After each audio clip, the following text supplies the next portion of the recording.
So there's reverse, which does every one. See, those are both backwards. Like all those, that parameter affects all of the samples. And then snap, that affects them all too. And what snap is doing is it's looking in the waveform and it's trying to find a spot where it crosses a zero crossing to do the cut, because any sudden vertical wave edge is going to make a little transient click, right? Because you need all the frequencies to make a vertical edge. You cannot make that with just some frequencies. It goes all the way up and down the spectrum to make that jump of volume be vertical. Okay, so be aware of that. But yeah, so snap makes it sometimes less precise when you're moving the playhead and trying to get like a certain spot, but it's just trying to make it click less. I will sometimes have it on, sometimes have it off. Depends on what I'm doing. But yeah, so that's what that is. And then this sample here, you can change, right? You can change samples here. And then that will, you know, those are the ones that are in there and it'll select the zone. So that's pretty cool. You know, if you're looking for a specific sample and you're not sure what key it's on or whatever, you can change them there and then see how it's selecting up top. So selecting works both ways. It's not just from there. You can also select it in the sample. And then if you're like, oh, how did this sample get in here? This sample sucks. You can click this little icon and then hot swap. Maybe I want a dude. Yeah, that's better. No, I want that girl back. She sounds cute. Okay, so the root note changes the root note of the sample. And when your 128 is key split like this, right, it is still repitching the samples if they're getting a note that's not the root note. It's just they're not getting a note that's not the root note unless they have their zones spread out. But you can move the root note to repitch the sample. See, that root note is below, and whatever the semitone difference of those two is, it will pitch it that much. So sometimes you pitch them down. That can sound cool. So it's nice to be able to repitch an individual sample like that. And then you can also change how much of a percentage that scale is applying. Like maybe you don't want it to be in the 12-tone equal temperament scale. Maybe you want some wonky interval that's all fancy. Well, then you can adjust the scale a little bit and that will change the percentage and you can get things that are like wildly out of tune and crazy. So that's a thing. You know, it's good to know. If you ever want to reset any parameter in Ableton, by the way, just double click it. But I normally leave things on the root notes for most of the time. Okay, detune pitches each individual sample up and down 50 cents, but there is no pitch control, remember, because there's this root scale combo. And if there's a root and a scale and a transpose for each sample, oh, that would get confusing.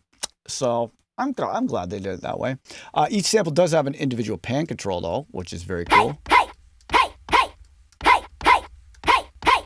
That's fun, right? And it has an individual volume control.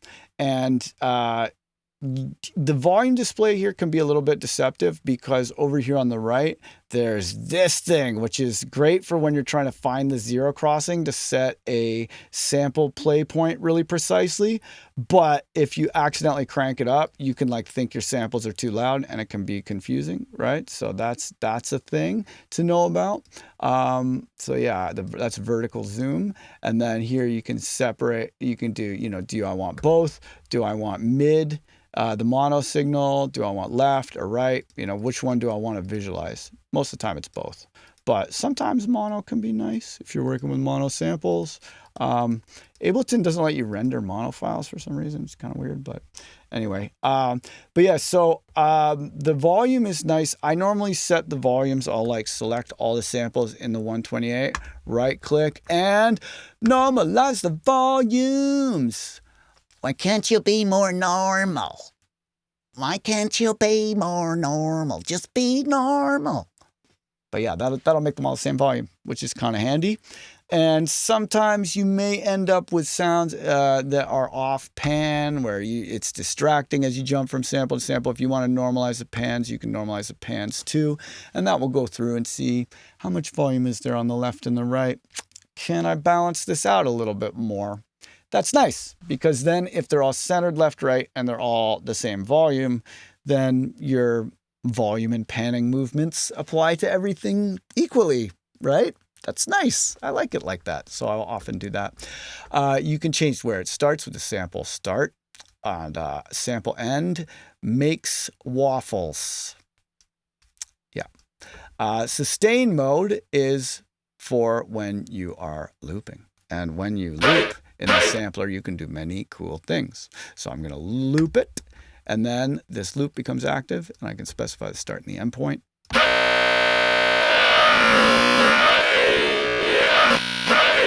That's fun, right? You can do some cool stuff with that. The smaller the loop, the more high-pitched it sounds. But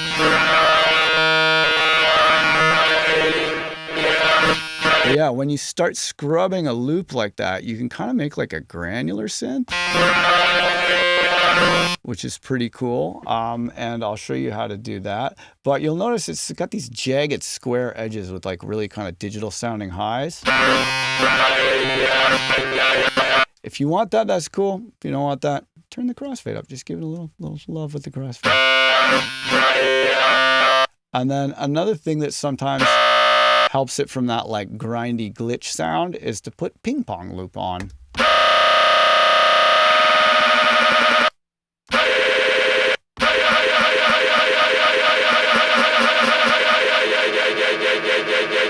Like that can be cool.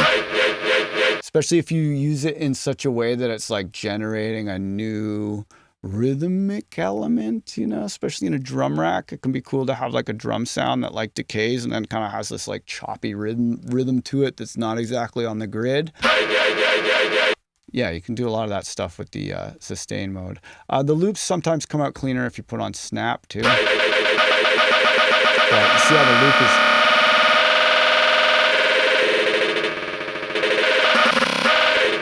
It's kind of jumpy, you know? So I'll often turn the snap off and just put the crossfade on, and then I can do my granular thing. But I don't normally do it with the mouse because it comes out a little funky if you do it with the mouse. I'll often do it with an envelope or with the LFOs, as we'll see. But yeah, so that's pretty cool.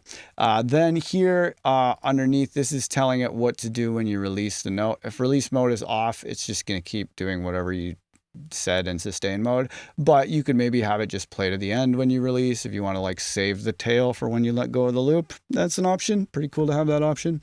And if you find yourself into like making a tuning with the loop, right? Like sometimes you make a tight little loop like this.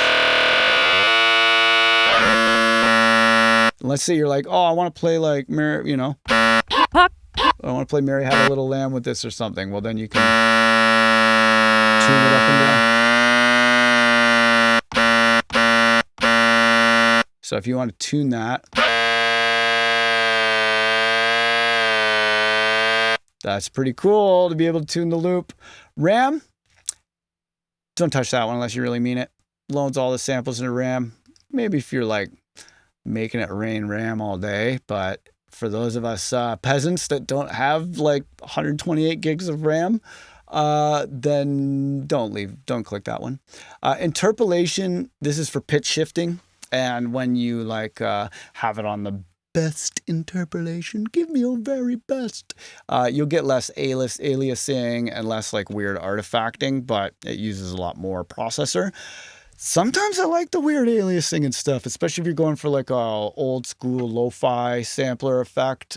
Sometimes I'll put it on none. And if I'm doing like those kind of bit crushery bass sounds, those could sound cool to have some like aliasing artifacts can really give it just what it needs. And keep in mind, right, there's this shaper with the 4-bit mode, right? And if you combine the 4-bit mode with the no interpolation, it's really cool. You know, this is like you get more artifacts, and more artifacts feed the bit crusher effect, and it sounds really cool.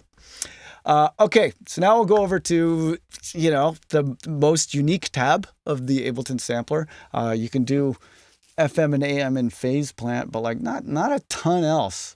There's not a ton of samplers that have this easy to use FM and AM. And this is where we get to first introduce the amazing envelopes of the Ableton sampler. This alone, these envelopes alone is enough reason to use the Ableton sampler all day and be like just in awe of how cool the Ableton sampler is. Just the envelopes is worth it. So the pitch envelope does appropriately envelope the pitch. If I turn this all the way up, you'll be able to hear for 600 milliseconds, a nice curvy envelope will happen. And look at that. I got -100, making it an logarithmic curve or exponential curve. Yeah, I think this is exponential logarithmic. One of them's fast at first. Yeah. Anyway, so you can go from exponential to logarithmic. I'm not sure which is which. Like I said, I am not a big math guy, but yeah. So positive 100 makes it stay high for long and then drop, or -100 makes it stay high for long and then drop.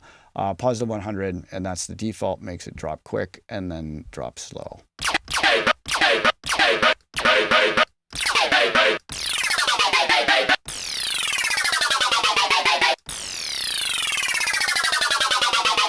This always sounds cool.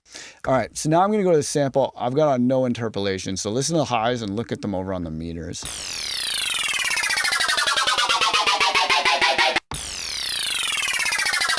You can see those highs are going right up. Like I'm working at 88.2. So you can see it's generating highs like up in the 40K range. That's pretty cool. Now if I put it on normal, definitely sounds less noisy. Good. Yeah, still less messy. And then best.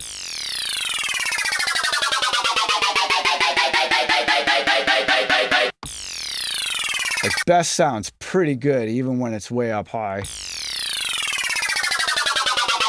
But the biggest test of a pitch algorithm is always pitching down. So now I'm going to come up from -48 semitones real slow.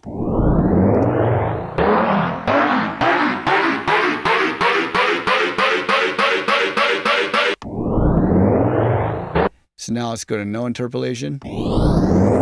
Whoa! You hear that bit crusher effect? Best? Like it doesn't have highs at all, but in no interpolation, I'm getting highs when it's pitched down, and those highs are generated from the aliasing and artifacting and craziness.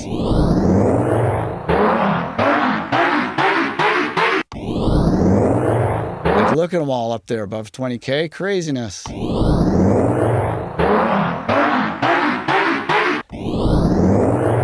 Right? So you see it getting duller.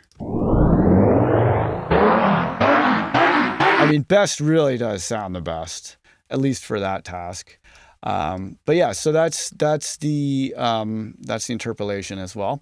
But let's just check out what else we can do with this envelope. So I'm going to make it linear now, and linear is often good for pitch envelopes. Like when you're doing like a long dive, linear can actually often be what you want. So here's a linear dive.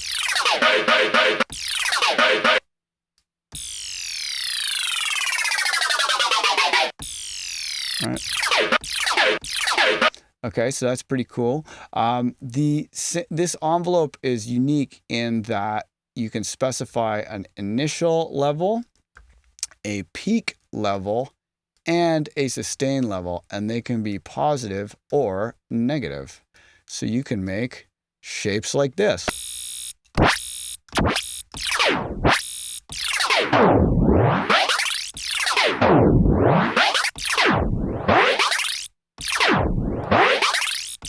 And then the end level too. Yeah, so here I'll turn on some decay or some release on the envelope, and now watch this. It's going to go down and up and then down again.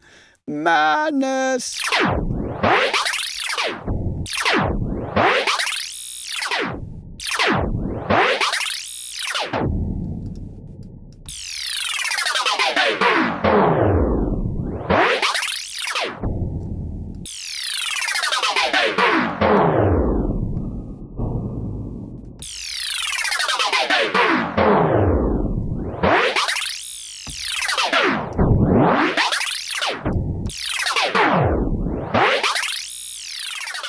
Very cool, right? Like that's an unusual envelope shape.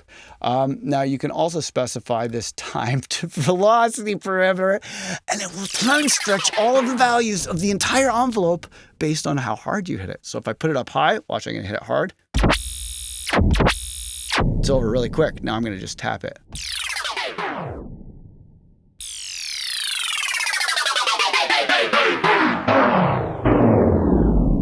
So slow, fast. Ooh, that was a really light hit. Right? That is a huge difference. When time to velocity 100 is up, that is a huge difference. I will often use this parameter with like drum sounds. Let's see if I can find something a bit more percussive here. And then, oh yeah, take this off. There we go, there's a drummy sound. I will often use this with drum sounds and set it to a less insane value, like maybe 12. And now I'm going to make a short dip down and up. So it's going to go down for like 10 milliseconds. And then it's to the peak of 0. And then over like, maybe 50 milliseconds or so, it's going to go up. Oh yeah, and then I'll put this. And then if I wanted to do these funky things, I'll often compensate over here on the transpose. And then you give it a time to velocity.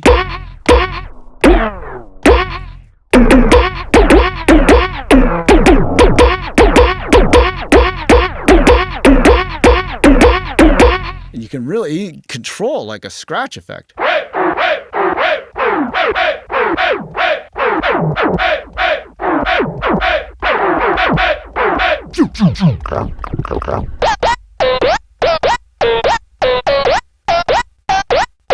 Like, hello, for trap music. Oh my God.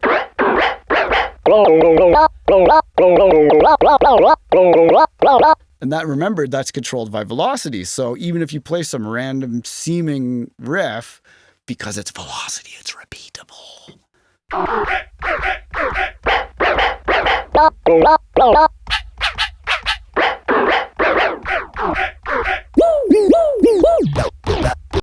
Like, see, I'm playing that manually. Like, you can control it pretty accurately.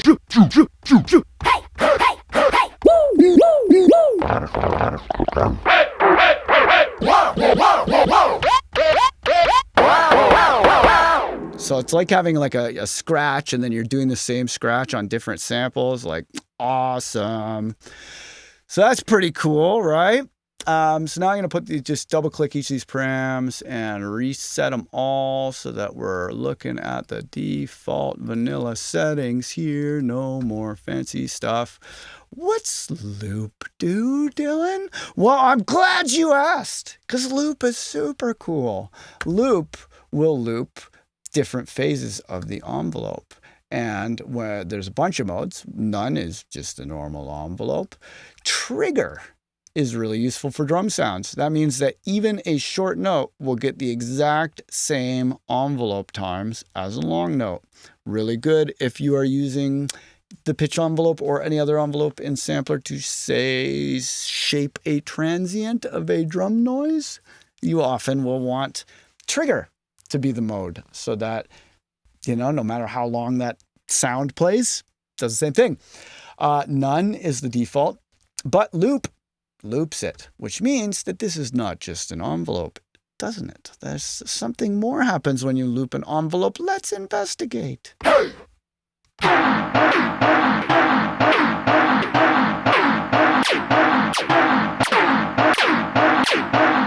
what's that? It's an LFO we have made.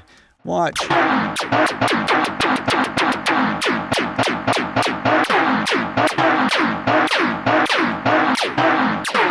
I'm going to go 128 OSC because I have 128 oscillators we can use here. Oopsie, that was the ADG. I want the ADV because I just want to change the samples, but not our params. Let's undo that. Put that into there. I think it's a sample tab. If I drop it on the sample tab, yeah, see there, then it doesn't change anything. Oh wait, I gotta select all that, or you can just drag it into that tab too.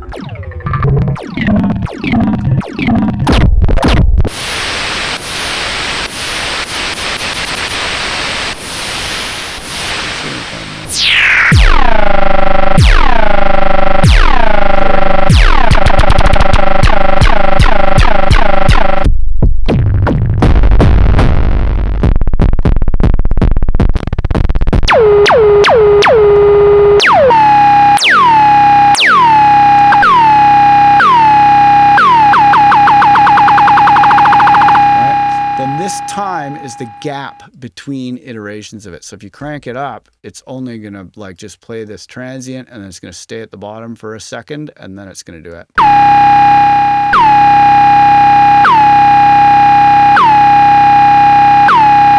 That's handy. I normally like to have it all the way down though, and then just the decay and attack, their combined length is the length of the envelope.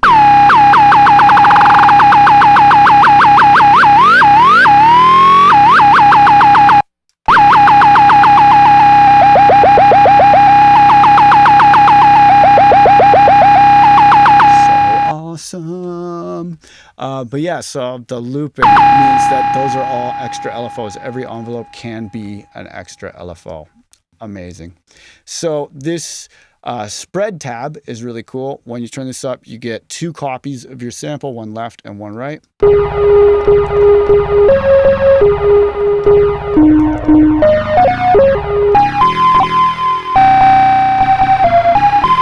Gives you a really exaggerated sort of a stereo image.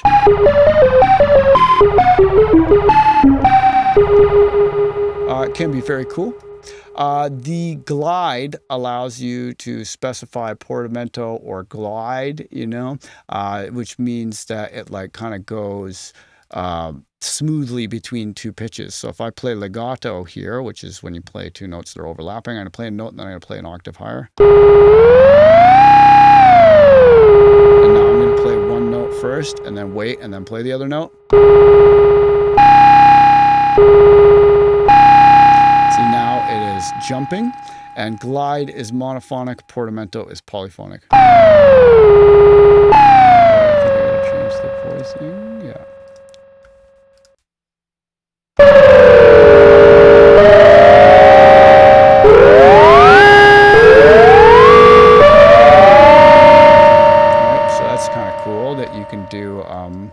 That you can do polyphonic gliding. So glide's monophonic, portamento's polyphonic. That's the time setting. It's pretty useful. I like it a lot. Transpose does the whole sampler. Detune does the whole sampler by sense. And then we get to the OSC tab. So now I'm going to show you this with this ill.808 multi-sample that I made, because I love this, and you now know enough about the sampler to understand what the hell's going on. So this is a multi-sample of 808s. You can see here they're velocity split. I made a multi-sample by simply recording a hit on my SH-101 and then adjusting the attack and making the attack sharper as the hits went on. So this one all the way on the right, that has a much sharper attack than this one on the left. And then I made them into a split and split them, and then I saved them, and then I dragged all of my other saves from other versions of it, because I took the sample and ran it through different flavors of hardware distortion, getting crazier and crazier and crazier, and then I split them all by velocity, and I have like 32 flavors of hardware distortion on these 808s. It's so awesome. So you can change which sample plays with the velocity, and then you can also go through a whole bunch of sample selector positions of different flavors of hardware distortion. But with keys, they're all the same on the keys, because you don't really need more than like an octave of bass most of the time. So there's also a pitch envelope, which is macroed here. I'm going to set it to 0, so it's not doing much. And then the oscillator volume, this is for the FM oscillator, that is currently down. And then these are affecting the FM oscillator parameters here. All right. So now when I start here on the sample selector, the first one, see how it gets more lasery at the beginning? All right. So then 1 and 2, sample selector position 1 is just a little bit of saturation. It's like a little beefier. 2 is a bit beefier. You know, get more sidebands. 3, beefier still. And then it starts getting wild.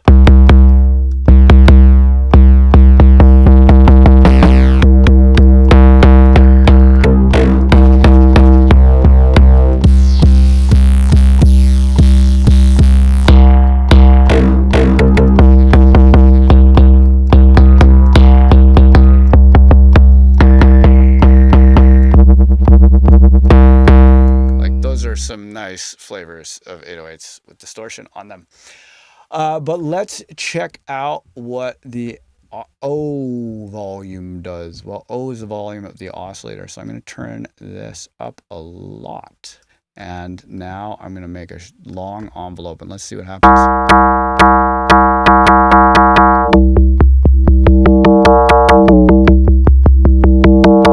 Wow, it's doing FM synth things with a sample.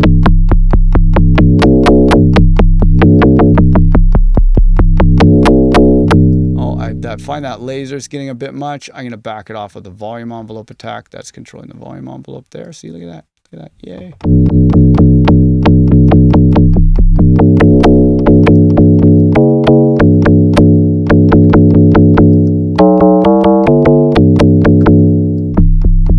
And you can change the course, and this is changing which harmonic of the harmonic series is playing. So turn it down and maybe put it on saw wave, and you get this sort of a sound. So this is going to just a basic sine wave 808. Sometimes you want to take the FM off of the transient.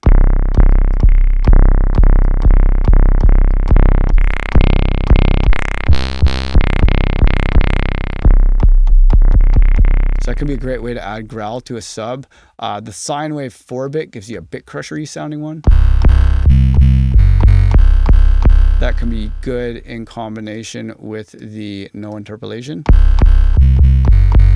And if you turn on the shaper and put on the 4-bit,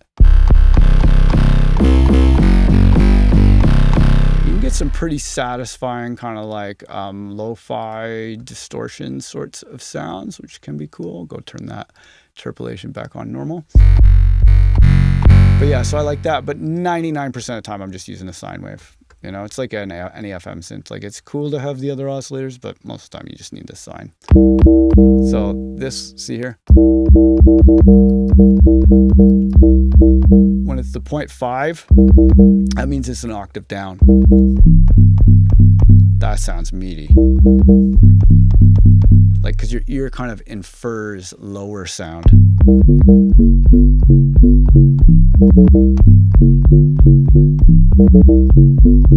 And keep in mind, this is an 808. That's not a wub, but